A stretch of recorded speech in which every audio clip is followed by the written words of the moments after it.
Welcome to Chris Cook for You Too. Just wanted to come back and show you how the lemon cake that I made the other day came out. And here it is. It came out very, very well, and it will be on my Thanksgiving Day table tomorrow.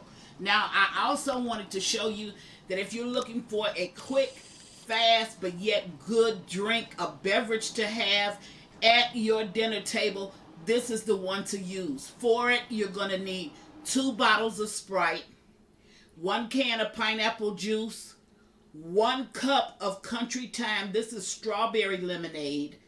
You're going to need 3 cups of water, and to garnish, you're going to need some pineapples, some lemon, and some limes. And you can throw in some strawberries if you have it. Now, this is an ideal punch if you're going to be having guests and you want to serve a beverage, or if you want to use it as a chaser.